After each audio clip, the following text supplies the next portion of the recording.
The carriage lurched so hard that Rosalind Whitmore slammed her gloved hand against the door to keep from falling. Snow struck the windows in violent sheets, turning the world outside into a white blur. The road beneath them groaned like it might vanish at any moment, swallowed by ice and dark. Across from her, Lord Nathaniel Merrick sat as if nothing at all were wrong. One long leg was crossed neatly over the other. A book rested calmly in his hands. His expression was cool, unreadable, almost bored. Rosalind clenched her teeth. "This is your fault," she said. He did not look up. "I was unaware I controlled the weather, Miss Whitmore. You know perfectly well what I mean." She pulled her cloak tighter around her shoulders. "If you had not insisted on leaving so late, we would not be trapped in this storm." Now he looked up. His gray-blue eyes were sharp, flat with irritation. "I insisted," he said. "Your presence on this journey was your choice. My sister invited you to remain another day. You accepted. I merely accommodated the inconvenience." Inconvenience! The word stung far more than it should have. "How gracious of you, my lord," Rosalind said, smiling tightly. "Traveling with your best friend's sister must be such a burden." "It is," he replied without hesitation. The casual cruelty landed like a slap. Rosalind turned toward the window, blinking hard. 3 days at Ravenscroft Manor, and Nathaniel Merrick had barely acknowledged her existence. When he did, it was to correct her laughter at dinner, to comment dryly on her lack of proper decorum, or to inform her that her opinions were misguided but charming. Ever since her brother James befriended him at university. She had been 21 then. He had been 26 and already distant, already serious. He had looked at her twice. Once to tell her she had ink on her nose. Once to tell her that her dress was unusually loud. She had hated him immediately. The carriage jolted violently. Rosalind gasped as she was thrown sideways. Nathaniel lunged forward, his book flying from his hands as he caught her shoulders before she struck the door. "Careful," he said, his voice tight. For one breathless moment, they were too close. His hands were large and warm even through her cloak. His face was inches from hers. She could see the faint scar along his jaw, the one James had once mentioned, earned in a riding accident when Nathaniel was only 15. "I'm fine," she said quickly, pulling away. He released her at once and retrieved his book from the floor. The carriage slowed. Then it stopped entirely. Voices shouted outside, muffled by wind and snow. Nathaniel opened the door, letting in a blast of freezing air. "What's the problem?" he called. "Road's blocked, my lord," the coachman shouted back. "Tree down." "Snow's getting worse." "How far to Thornwick?" 12 miles, sir." "But we won't make it. We need to stop." Nathaniel's jaw tightened. "Is there an inn nearby?" "The Frost and Thorn." "About a mile back." "Turn around." The door shut. The carriage began its slow, treacherous turn. "We're stopping for the night," Rosalind said quietly. "It appears we have no choice." That word again. Choice. The Frost and Thorn appeared out of the storm like a miracle. A small, aging inn surrounded by thorn bushes heavy with snow. Warm light glowed from the windows. Rosalind had never been so relieved to see civilization. Inside, the common room was chaos. Travelers packed every table. Wet cloaks steamed near the fire. The air smelled of smoke, stew, and damp wool. The innkeeper barely looked up. "Need a room?" Nathaniel stepped forward. "Anything you have." The man consulted a ledger. 1 room left. Single bed. Rosalind's stomach dropped. "1 room?" she repeated. "Take it or leave it," the innkeeper said. Storm caught everyone. Nathaniel reached for his purse. "We'll take it." Rosalind grabbed his arm.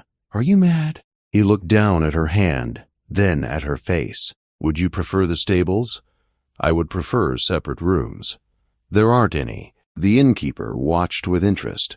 Nathaniel leaned closer, his voice low. "If you would like to explain to everyone why the future Duke of Ravenscroft is traveling alone with an unmarried woman, be my guest. I assure you that conversation will damage your reputation far more than sharing a room." She hated that he was right. Before she could speak, his tone shifted. Smooth. Polished.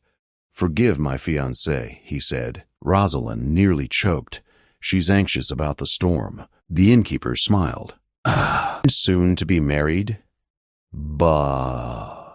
"Very soon," Nathaniel replied, taking Rosalind's hand. The lie burned like fire. They were given a key and shown upstairs. The room was painfully small. A narrow bed, a washstand, a cold fireplace. One bed. "You're sleeping on the floor," Rosalind said. "I am not." Then the stables. How romantic. She clenched her fists. "This is your fault. This is your fault. This is the weather's fault." Silence filled the room as the storm howled outside. Nathaniel removed his coat and set it aside. "We can argue, or we can survive the night. We are pretending to be engaged. I despise you. The feeling is mutual." Later, when the fire was lit and the room dimmed, exhaustion settled over Rosalind like a weight. She sat on the bed, staring at the floor. "Why are you courting Lady Beatrice?" she asked suddenly. "That is none of your concern. You don't love her. Love is irrelevant." The words felt cold, empty. He moved toward the door. "I'll have supper sent up. Lock the door." "Nathaniel," she said before she could stop herself. He paused, but he did not turn back. The storm did not break that night, and by morning, Rosalind Whitmore would learn that being trapped together was only the beginning of something far more dangerous than snow. Rosalind woke to the sound of wind screaming against the windows like something alive. Pale gray light filtered through the frost-coated glass, weak and uncertain. For a moment she did not remember where she was. Then she felt it, warmth at her back, a steady arm around her waist, slow, even breathing against her hair. She froze. Nathaniel. Her mind raced. She was still fully dressed. So was he. Yet sometime during the night he had moved from the chair to the bed and wrapped himself around her as if it were the most natural thing in the world. She should pull away. She should wake him. She should be furious. But his hold was firm and protective, and the cold room made his warmth feel dangerously comforting. Just a moment longer, she told herself. His breathing changed. He stirred. Then he went very still. "Miss Whitmore," he said quietly, his voice rough with sleep. "Yes," she answered, barely breathing. There was a pause. "This is inappropriate." "Yes." Neither of them moved. "I must have fallen asleep," he said. The chair was colder than expected, clearly. He shifted slightly, then stopped again. His arm tightened just a fraction. "I should move." "Yes, you should." Still, he did not. Finally, with visible effort, he pulled away and sat up, turning his back to her. The loss of warmth was immediate and sharp. "That didn't happen," Rosalind said, sitting up. "Agreed. We fell asleep separately and woke separately." "Yes." Silence stretched between them, thick and awkward. "The storm hasn't broken," Nathaniel said at last. "The innkeeper says the road is impassable. Another day, at least. Possibly 2. Rosalind stared at him. 2 more days. Yes. 2 more days in this room. With him, pretending to be engaged. "I need to send word to my brother," she said. "Already done. I sent a message at dawn. I told him you were safe." "Did you tell him we're sharing a room?" "No." She let out a sharp breath. How thoughtful. He did not rise to the sarcasm. "You should eat. I'll join you downstairs." The common room was crowded and loud, full of stranded travelers complaining about the weather. Rosalind took a seat near the fire, grateful for the warmth. She had barely touched her porridge when a familiar voice spoke her name. "Miss Whitmore?" Her heart dropped. Owen Dalton stood before her, smiling warmly. Blonde hair neatly arranged, even in the storm. Handsome, confident, and completely unprepared to be here. "Mr. Dalton," she said, forcing a smile. "What a surprise," he said. "I didn't expect to find you here. Are you traveling alone?" "No," she said quickly. "I'm with my fiancé." As if summoned by the lie itself, Nathaniel appeared at her side. His hand settled on the back of her chair with quiet possession. "My fiancé," he said smoothly, "Nathan Sterling." Owen blinked. Engaged? Recently, Nathaniel said. Very recently. Well, Owen said slowly, congratulations. Rosalind could feel Nathaniel's fingers tighten slightly. The rest of the meal passed in careful politeness. Nathaniel played his role perfectly. He poured her tea. He listened when she spoke. He smiled at her like a devoted man. It felt like chains. When they returned to their room, Rosalind rounded on him. Why did you do that? Do what? Act like that, she said. Like you were jealous. I was maintaining the fiction. That wasn't acting. He met her gaze. Dalton was looking at you like something unclaimed. I reminded him otherwise. I am not property. I know, he said quietly. But he does not. The words unsettled her more than she wanted to admit. That night, supper was worse. Owen watched them closely, asked questions, tested the edges of their lie. Nathaniel answered each one without hesitation, his hand resting over hers, his voice calm and confident. When Owen excused himself, he caught Rosalind near the stairs. Are you happy? He asked softly. She hesitated. I am engaged, she said. That isn't an answer. Before she could respond, Nathaniel appeared again, his presence sharp. Is there a problem? He asked. No, Owen said smoothly. Just conversation. Nathaniel's eyes were cold. We're retiring. Back in the room, tension filled every corner. He doesn't believe us, Rosalind said. No. He threatened to write to my brother. Nathaniel cursed under his breath. We must be more convincing. How? He looked at her, really looked at her. Silence stretched. That night, Nathaniel took the chair again. The fire burned low. Cold crept in slowly. Hours later, Rosalind woke to movement, felt the bed dip. He was beside her again. You'll freeze, she whispered. I know. So you chose the bed. Yes. She turned to face him. In the darkness, his eyes were searching, conflicted. This is a mistake, she said. I know. He kissed her anyway. It was not gentle. It was desperate, full of restraint breaking and walls falling. Rosalind kissed him back, her hands gripping his coat, her breath stolen. This doesn't change anything, he murmured. I don't care. Neither of them did. Morning came too soon. Sunlight filled the room. The storm had broken. Nathaniel stood by the window, already dressed. The roads are clear, he said. Her chest tightened. Just like that? Yes. What happened last night was a mistake. The words cut deep. And it will not happen again, he continued. We will not speak of it. He left the room before she could respond. Downstairs, Owen watched them closely as they prepared to depart. When the carriage stopped suddenly, the coachman spoke. It's Dalton again, my lord. His horse has gone lame. Nathaniel closed his eyes briefly, then nodded. Let him in. Owen climbed into the carriage, smiling. He spoke easily, asked questions, pressed where it hurt. How soon is the wedding? He asked. Very soon, Nathaniel said firmly. Rosalind stared at him, shocked. Within the month. The lie was growing teeth. As the carriage rolled on, Nathaniel's hand found hers again. This time he did not let go, and Rosalind realized, with a slow, sinking certainty, that pretending was no longer the most dangerous thing between them. Wanting was. The carriage rolled on in heavy silence after Owen Dalton was set down at the next town. Snow still lined the roads, but the storm had lost its voice. Only the wheels spoke now, steady and relentless, carrying Rosalind closer to home, and farther from everything she did not know how to name. Nathaniel released her hand as if he had just remembered himself. Neither spoke. When the carriage finally turned onto the long drive leading to Whitmore House, Rosalind's heart felt hollow. Home rose ahead of them, solid and warm, a place of safety that now felt like an ending instead of a beginning.